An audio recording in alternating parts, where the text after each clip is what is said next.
যে যি সময়ত অসম জাতীয় পৰিষদ দলৰ সভাপতি মাননীয় লুৰিণজ্যোতি গগৈ ডাঙৰীয়া নিজৰ মনোনয়ন পত্ৰ দাখিল কৰিবলৈ গৈ আছিল, সেই সময়ত তেখেতৰ শপত লোৱা সময়ত ময়ো উপস্থিত থাকিবলৈ এটা সুযোগ পালোঁ। এই গুৰুত্বপূৰ্ণ সময়ত মোৰ ফালৰ পৰা প্ৰদেশ কংগ্ৰেছৰ ফালৰ পৰা সভাপতি হিচাপে মই তেওঁলোকক আৰু তেওঁলোকৰ আন এগৰাকী সতীৰ্থ ডিব্ৰুগড় বিধানসভা সমষ্টিৰ প্ৰাৰ্থী মইনা পত্ৰ ডাঙৰীয়াক মোৰ ফালৰ পৰা আন্তৰিক অভিনন্দন আৰু শুভেচ্ছা জ্ঞাপন কৰিছোঁ। আৰু লগতে আমাৰ মাজত উপস্থিত আছিল আমাৰ দুলীয়াজান সমষ্টি কংগ্ৰেছ দলৰ প্ৰাৰ্থী ধ্ৰুৱজ্যোতি গগৈ ডাঙৰীয়া আৰু আমাৰ এই কাৰ্যালয় বাহিৰত আমাৰ প্ৰাক্তন মন্ত্ৰী নাহৰকটীয়া সমষ্টিৰ আমাৰ কংগ্ৰেছ দলৰ প্ৰাৰ্থী প্ৰণতি ফুকন ডাঙৰীয়ানী উপস্থিত আছিল। মই আশা কৰোঁ সকলোৱে জয়লাভ কৰিব আৰু আজি মিত্ৰতা আমাৰ যি এটা সংকল্প বা যি এটা মই কল্পনা কৰি আছিলোঁ আজিৰ পৰা 5 বছৰ আগত, যে যদি অসম জাতীয় পৰিষদ দল, কংগ্ৰেছ দল, ৰাইজৰ দল, লুৰিণজ্যোতি গগৈ ডাঙৰীয়া, অখিল গগৈ ডাঙৰীয়া আমি সকলোৱে মিলিজুলি যদি একত্ৰিত হ'লেহেঁতেন, তেতিয়া নিশ্চয় অসমৰ ভিতৰত আমি ধুমুহা সৃষ্টি কৰিবলৈ এটা সুবিধা পালেহেঁতেন। যিয়ে নহওক 5 বছৰ পলম হ'ল, কিন্তু এইবাৰ ফাইনেলি শেষত গৈ আমাৰ মিত্ৰতা সম্পূৰ্ণ হ'ল।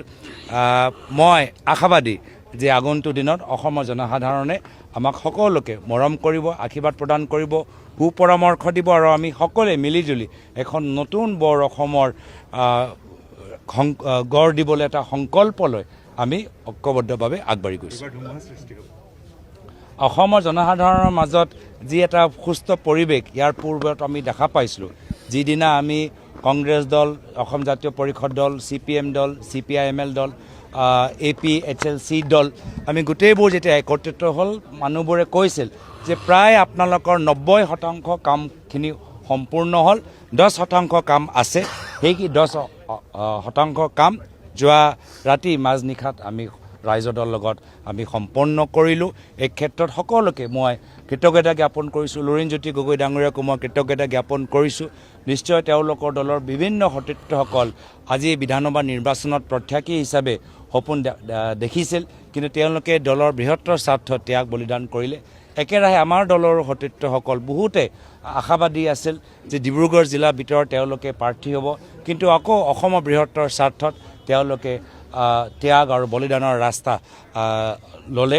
মই সকলোৰ প্ৰতি মোৰ মৰম যাচি, সন্মান যাচি সকলোকে অনুৰোধ কৰিছোঁ, আহক ঐক্যবদ্ধভাৱে আমি আগবাঢ়ি যাওঁ আৰু এই ৰণত হিমন্ত বিশ্ব শৰ্মা ডাঙৰীয়াক পৰাজিত।